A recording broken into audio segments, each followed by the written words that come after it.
साथियों, welcome back. आप सभी लोगों का बहुत बहुत स्वागत है मेरे यूट्यूब चैनल पर। सुप्रभात, नमस्कार। जहां होंगे स्वस्थ होंगे, सुरक्षित होंगे, आपका दिन मंगलमय हो, शुभ हो और आप अपने लक्ष्य के प्रति एकाग्रचित्त होकर दृढ़ इच्छा शक्ति के साथ लगे रहें। सफलता जरूर मिलेगी। तो चलिए आज के दिन की शुरुआत करते हैं और आज हम लोग बात करेंगे 7 सितंबर से संबंधित कुछ महत्वपूर्ण समसामयिक घटनाक्रमों के बारे में। बहुत इंपॉर्टेंट न्यूज हैं और आज से हम बिहार दरोगा, सचिवालय सहायक, बीपीएससी 66 या जो भी एनटीपीसी वगैरह का एग्जाम है, उन सब को ध्यान में रख करके क्वेश्चन को हम लेकर आएंगे समसामयिक घटनाक्रमों से जोड़ करके। साथ ही आज से मैं बिहार के न्यूज पर भी ध्यान दूंगा। जो बिहार का जो करंट अफेयर होगा उसको भी मैं लेकर आऊंगा, जिससे आपका बिहार संबंधित करंट अफेयर भी मजबूत हो जाएगा और आप आसानी से कोई भी सवाल करंट अफेयर का बना पाएंगे। तो चलिए शुरू करते हैं 7 सितंबर से संबंधित घटनाक्रम, जिसमें अंतर्राष्ट्रीय, राष्ट्रीय, कला संस्कृति, खेल जगत, आर्थिक जगत, सभी चीजों को हम जोड़कर आपके सामने लेकर आए। तो यही आज का 7 सितंबर का समसामयिक घटनाक्रम है, जिसको हम लोग को देखना है एक एक करके। तो चलिए, पहला एक इंपॉर्टेंट न्यूज है, रक्षा मंत्री राजनाथ सिंह और ईरान के ब्रिगेडियर जनरल अमीर हट्टामी के बीच द्विपक्षीय वार्ता। तो द्विपक्षीय वार्ता है और दो रक्षा के बड़े बड़े अधिकारी के बीच, मतलब भारत के रक्षा मंत्री और ईरान के रक्षा मंत्री के समकक्ष ब्रिगेडियर जनरल अमीर हट्टामी, नाम याद रखना है, इनकी द्विपक्षीय वार्ता हुई जब राजनाथ सिंह मॉस्को से चले थे भारत के लिए। जो चीन के रक्षा मंत्री के साथ जो एक तनावपूर्ण स्थिति में टेबल टॉक हुआ मॉस्को के कहने पर या रूस के कहने पर, उस समय लौटने के दौरान उनके प्लेन ईरान में रुकी और ईरान में जब रुकी तो ऑफिशियल मीटिंग हुई दोनों रक्षा के बड़े अधिकारियों के बीच, मतलब जनरल अमीर हट्टामी और राजनाथ सिंह के बीच। ये कोई पहले से तय प्रोग्राम नहीं था, चूंकि जहाज रुका तो इसी दौरान दोनों देशों के संबंधों को ध्यान में रख करके रक्षा मुद्दे पर आपस में चर्चा की गई। ऐसे एग्जाम में करंट अफेयर ज्यादा पूछते हैं कि मॉस्को से लौटते समय रक्षा मंत्री किस देश में रुके थे, तो ध्यान रखना ईरान में रुके और ईरान में रुक करके वहां के रक्षा मंत्री के समकक्ष जनरल अमीर हट्टामी के साथ दोनों देशों के बीच रक्षा संबंधित द्विपक्षीय वार्ता की गई। तो ये ध्यान रखना है। दूसरा एक इंपॉर्टेंट न्यूज है अंतर्राष्ट्रीय जगत से, क्वाड। क्वाड का नाम याद रखना। क्वाड मतलब होता है 4 चीजों का समूह। 2 का होता है तो डुएट कहते हैं, 3 का होता है तो ट्राई कहते हैं और 4 होता है तो क्वाड कहते हैं। तो क्वाड की अगली बैठक दिल्ली में होगी, ये ध्यान रखना, जो बहुत इंपॉर्टेंट न्यूज है। और क्वाड भारत को जोड़ करके विश्व के 4 बड़ी शक्तिशाली देशों का समूह बन चुका है और ये समूह विश्व स्तर पर खासकर चीन के विरुद्ध एक बड़ा मुहिम छिड़ रखा है और चीन को उसके विस्तारवादी नीतियों को रोकने के लिए काम कर रहा है। तो 4 बड़े देश कौन कौन है, ध्यान रखना है क्वाड में। पहला भारत, अमेरिका, जापान और ऑस्ट्रेलिया। ये चारों देशों ने मिलकर के क्वाड का गठन किया है और ये चारों दुनिया के ताकतवर देशों में शामिल है और ये सब मिलकर के खास करके एशिया रीजन में या साउथ चाइना सी में या हिंद महासागर में जो गतिविधियां चल रही है उसको नियंत्रित करने का, शांत वातावरण बनाने का प्रयास कर रहा है और चीन पर एक अंकुश लगाने की तैयारी कर रहा है। तो ध्यान रखना है, क्वाड का अगली मीटिंग दिल्ली में होगा। 4 देश भारत, अमेरिका, जापान और ऑस्ट्रेलिया क्वाड के सदस्य हैं, ये ध्यान रखना। नेक्स्ट एक बड़ा न्यूज है 7 सितंबर से। 7 सितंबर नीले आसमान के लिए स्वच्छ वायु दिवस, ये ध्यान रखना है। International Day of Clean Air for Blue Skies, बहुत इंपॉर्टेंट है, ध्यान रखना है। पूरी दुनिया प्रदूषण से परेशान है, जलवायु परिवर्तन हो रहा है, गर्मी की स्थिति देख रहे होंगे क्या स्थिति, सितंबर के महीने में गर्मी किस चरम पर पहुंच रही है और इन सब के पीछे वायु प्रदूषण को माना जा रहा है। तो वायु को स्वच्छ करने के लिए पूरे विश्व में एक नए दिवस की शुरुआत की गई है, नीले आसमान के लिए स्वच्छ वायु दिवस। हो क्या रहा है कि जब प्रदूषण होता है तो स्काई का कलर चेंज होता है और नीले स्काई दिखने बंद हो जाते हैं। कुछ समय पहले चीन में बीजिंग शहर दुनिया का सबसे पॉल्यूटेड शहर में शामिल था और वहां लगभग 10-12 सालों से आसमान नीला दिखाई नहीं था, लेकिन चीन ने कंट्रोल किया और फिर से आसमान नीला हो गया। तो यही काम कि वायु को स्वच्छ करेंगे तो हमारा जो नीला आकाश होता है वो नीला आकाश कलर दिखेगा और इसी के चलते ये वायु स्वच्छता के लिए ये दिवस का शुरुआत किया गया। और ध्यान रखना है, इसकी शुरुआत के लिए 19 दिसंबर 2019 को संयुक्त राष्ट्र महासभा में निर्णय लिया गया था। यूएन के जनरल असेंबली में ये निर्णय लिया कि हर साल 7 सितंबर को ये मनाया जाएगा। और इस प्रकार यह जो है ध्यान रखना है कि ये पहला दिवस है, मतलब ये 2020 में जो मनाया जा रहा है ये पहला है। तो पहला कोई भी बहुत इंपॉर्टेंट होता है। 2019 में निर्णय लिया और 20 में ये पहला स्वच्छ वायु दिवस के रूप में मनाया गया। ध्यान रखना इसका थीम है, थीम याद रखना है, थीम अक्सर पूछता है। थीम है सभी के लिए स्वच्छ हवा। तो ध्यान रखना है सभी के लिए स्वच्छ हवा इसका थीम है। तो ये आपको ध्यान देना है इन चीजों पर, और यही आपके लिए बहुत इंपॉर्टेंट है। आप बिल्कुल कॉन्सेप्चुअली पढ़ें, जो चीजें बताई जाती है उस पर ध्यान दें। अब चलें आगे। तो ये थीम आपको याद रखना, हमने कहा थीम बहुत पूछेगा, जिसका भी थीम आपको दिया जाए वो याद रखना। और एक पहला स्वच्छ वायु दिवस होगा नीले आसमान के लिए। ध्यान रखना कि दुनिया के सिर्फ 12% शहर जो हैं वहां वायु जो है मानव के स्वास्थ्य के लिए अच्छा है, बाकी सभी शहर प्रदूषित हो चुके हैं इस विकास की दौड़ में। और इसी को ध्यान में रख करके 7 सितंबर को इस साल 2020 में पहली बार ये दिवस मनाया जा रहा है। अब आगे चलें तो केंद्र सरकार ने तमिलनाडु के एक जिला है विरुद्धनगर, नाम याद रखना है इसको, विरुद्धनगर को ये पूछा जा सकता है आने वाले एग्जाम जो भी होगा, एनटीपीसी या जो भी हो। केंद्र सरकार ने तमिलनाडु के विरुद्धनगर जिले को पूरी तरह से डिजिटल अर्थव्यवस्था वाला जिला चुना है। डिजिटल इकोनॉमी का मतलब जो भी व्यापार हो, लेन देन हो, वो सभी डिजिटल होना चाहिए, कैशलेस होना चाहिए। कोई भी पैसा नकदी काम नहीं होना चाहिए, वो मोबाइल से हो, नेट बैंकिंग से हो, ड्राफ्ट से हो, चेक से हो, कैशलेस हो। तो ऐसे जिला के रूप में विरुद्धनगर का चुनाव केंद्र सरकार ने किया। और ध्यान रखना है विरुद्धनगर एक स्मॉल स्केल इंडस्ट्री या मध्यम उद्योगों के लिए एक प्रसिद्ध जगह है, जहां पर मुख्य रूप से पटाखों का काम होता है। पटाखे के उद्योग काम करते हैं। पटाखा जो हम दिवाली में यूज करते हैं, उस पटाखे के लिए बड़ा प्रसिद्ध जगह है विरुद्धनगर। और यहाँ पर व्यापार पटाखे का होता है, लेकिन जो व्यापार होता है वो डिजिटल इकोनॉमी के तौर पर होता है, मतलब कैशलेस होता है। यहाँ कैश का काम नहीं होता। और इस प्रकार ये देश का एक डिजिटल जिला के रूप में चर्चा में है, ये ध्यान रखना। अब एक न्यूज है एलआईसी से संबंधित, लाइफ इंश्योरेंस कॉर्पोरेशन। तो ये ध्यान रखते होंगे कि एलआईसी जीवन बीमा निगम आज सब परिचित हैं। हर लोग जीवन सुरक्षा चाहते हैं, आगे भविष्य में कोई जोखिम हो तो उसको कवर कर सके और लोगों को सुरक्षा मिल सके आर्थिक दृष्टिकोण से, ताकि उनके फैमिली को मदद मिले। इसके लिए एलआईसी का नाम आता है। और एलआईसी भारत में एक बड़ी वित्तीय संस्थान है। ध्यान रखना है इसके 64 वर्ष पूरे हो गए और 65वां वर्ष सितंबर में इंटर कर गया, मतलब सितंबर में इसकी स्थापना हुई थी। स्थापना हुआ था 1956 में। ध्यान रखना है। तो कभी कभी पूछता है कि एलआईसी का गठन कब हुआ, तो 1956 में हुआ।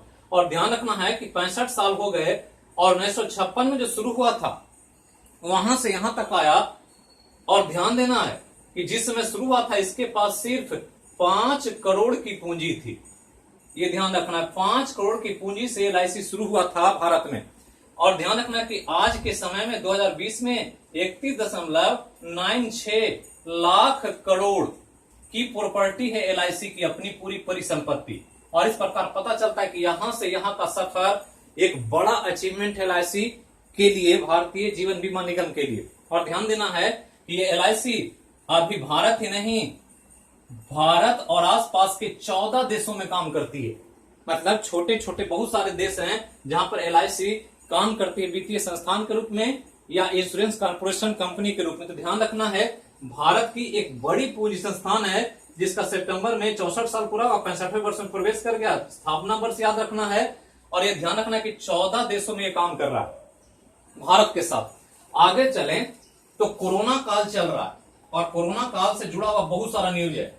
और कोरोना काल के समय चालू वित्त वर्ष में जो अभी फाइनेंशियल ईयर चल रहा है 2020 का, तो फाइनेंशियल ईयर जानते होंगे अप्रैल से मार्च तक चलता है। 1 अप्रैल 2020 से 31 मार्च 2021 का ये फाइनेंशियल ईयर चल रहा है। और इस फाइनेंशियल ईयर में पहली तिमाही जो हुआ बीता, मतलब अप्रैल के बाद 3 महीना जो बीता, उसमें देश की अर्थव्यवस्था में 23.9% की गिरावट आ गई। ये ध्यान रखना है, 23.9% की बड़ी गिरावट हुई। मतलब पता चल रहा है कि अर्थव्यवस्था पूरी तरह से कमजोर हो चुकी है। ऐसी बात नहीं है, पूरे वर्ल्ड के सभी देशों की अर्थव्यवस्था गिरी है। ये ध्यान रखना। लेकिन यहां पर एक चीज पता चल रहा है कि 23.9% गिरावट के बावजूद कृषि सेक्टर में विकास दिखा और कृषि क्षेत्र आज भी इस कोरोना काल में वृद्धि दर्ज किया। 3.4% की वृद्धि कृषि क्षेत्र में दिखाई दिया। इसके अलावा कोई सेक्टर ग्रो नहीं कर पाया, सभी सेक्टर नीचे चलेगा। ऑटोमोबाइल सेक्टर हो, कोई भी सेक्टर हो, सभी सेक्टर नीचे चलेगा। इंडस्ट्री हो, सब नीचे आ गए और 23.9% की गिरावट है। ध्यान रखना है कि अब तक की ये सबसे बड़ी गिरावट है। और अब तक कहने का मतलब 1996 के बाद 1996 से ये हर तिमाही का डाटा जारी होता है। तो 1996 के बाद डाटा जो जारी हो रहा है, इस दौरान इतनी बड़ी गिरावट कभी नहीं। मतलब 1996 से शुरू हुआ ये डाटा जारी करने का प्रक्रिया और उसके बाद यह सबसे बड़ी गिरावट है भारतीय अर्थव्यवस्था का। और इसलिए ये ध्यान रखना, और ये भी ध्यान रखना है कि तिमाही जो वित्तीय डाटा आता है वो कब से आता है, 1996 से आता है। तो ये ध्यान देना। आगे चलें तो बिहार से 2-3 न्यूज है। ये 4 न्यूज जो बिहार से है, ये बीपीएससी के लिए, सचिवालय सहायक के लिए, बिहार दरोगा पीटी के लिए बहुत इंपॉर्टेंट है। आपको ध्यान देना है कि बिहार के 20 शिक्षकों को राजकीय शिक्षक पुरस्कार के लिए चुना गया है। 2019 का जो राजकीय शिक्षक पुरस्कार हर सितंबर में 5 सितंबर को दिया जाता है, उसके तौर पर बिहार के 20 शिक्षक का चुनाव हुआ है। देश स्तर पर हमने कहा था राष्ट्रपति के द्वारा जो दिया जाता है उसमें 47 शिक्षक देश से चुने गए। लेकिन बिहार की बात करें तो बिहार राज्य के द्वारा, राज्य सरकार द्वारा 20 शिक्षकों को यह सम्मान दिया गया, जिसमें 8 महिला हैं और 12 पुरुष हैं। तो ये ध्यान रखना है, डाटा बिहार से संबंधित। आगे चलें तो बिहार विधानसभा का बिगुल फूका जा चुका है। मुख्यमंत्री ने कल ही अपना पहला चुनावी सभा को संबोधित किया, डिजिटल वर्चुअल जो सभा होता है। तो उस रूप में बिहार विधानसभा चुनाव 2020 के लिए पटना जिले का लोगो जारी किया गया। ध्यान रखना, लोगो होता है बहुत इंपॉर्टेंट। लोगो से सवाल अक्सर पूछता है एग्जाम में, तो किसी भी चीज का लोगो जारी हो तो उस पर ध्यान रखना। तो लोगो जारी किया गया जिसमें गोल घर और कोरोना से संबंधित चीजों को दर्शाया गया। तो गोल घर को जगह मिला है लोगों में और उसमें साथ साथ कोरोना को भी जगह दिया गया। और ये ध्यान रखना है कि लोगो जो चुना गया इसका थीम है, बिहार सरकार का जो पटना जिले का लोगो हुआ उसमें थीम क्या है, तो थीम है कोई मतदाता न छूटे। ये ध्यान रखना, ये पूछ देगा एग्जाम में, कोई मतदाता न छूटे, यही थीम है चुनाव में लोगों का। जो चुनाव होने वाला है बिहार विधानसभा का, बहुत ही सभी लोगों के लिए एक जिज्ञासा के विषय की चुनाव में क्या होगा, क्या होने वाला है, कौन मुख्यमंत्री बनेगा, तो सबकी नजर है। तो ध्यान रखना है चुनाव पर। आगे चलें तो बिहार के पटना से एक न्यूज है कि कोरोना संक्रमण से बचाव कार्य के लिए, कोरोना जो काल चल रहा था बिहार में, संक्रमण बहुत तेजी से फैला, उसमें पटना ने पूरा हाहाकार मचा दिया राज्य में और देश स्तर पर कि पटना तो अब रहने लायक ही नहीं है। और छोड़ करके भागने लगे लोग, किराएदार भाग गए छोड़ करके, स्टूडेंट्स भाग गए, कोचिंग खाली हो गया। इतना डर है, अभी भी डर है कि लोग आना नहीं चाहते। लेकिन इस कोरोना संक्रमण में, इतने भयंकर महामारी के बीच ध्यान रखना है कि नई दिल्ली के स्कॉच ग्रुप द्वारा पटना के जिलाधिकारी जो डीएम है कुमार रवि, तो ध्यान रखना है पटना के डीएम कुमार रवि जो अभी वर्तमान में जिलाधिकारी हैं, उनको स्कॉच ग्रुप ने अवार्ड दिया। किसके लिए, तो कोरोना काल में अच्छे कार्य के लिए, इस स्थिति से पटना को निकालने के लिए, कोरोना को कंट्रोल करने के, नियंत्रित करने के लिए। और इसके चलते कुमार रवि चर्चा में है, क्योंकि इतना स्थिति भयावह थी पटना की कि लोग डर रहे थे और तब भी जिलाधिकारी ने अच्छा काम किया। और स्कॉच ग्रुप को ध्यान रखना है, दिल्ली की यह सामाजिक तौर पर उल्लेखनीय कार्यों के लिए अवार्ड दिया करती है। और इस रूप में पटना का जो डीएम है वो कुमार रवि को इसके लिए चुना गया, कोरोना में कार्य करने के लिए, अच्छा कार्य करने के लिए।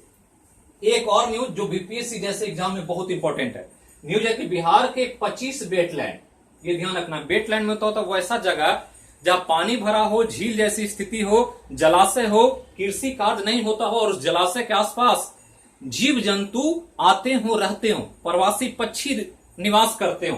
तो ऐसे वेटलैंड, वेट मतलब भींगा होता है, लैंड मतलब भूमि होता है, को संरक्षित करेगा बिहार सरकार। मतलब 25 नए जगह को इसमें शामिल करेगा, जबकि पहले से 3 वेटलैंड संरक्षित हैं। ध्यान रखना है, पहले से 3 संरक्षित हैं, 25 को और शामिल कर लिया जाएगा, तो टोटल संरक्षित वेटलैंड 28 हो जाएगा बिहार में।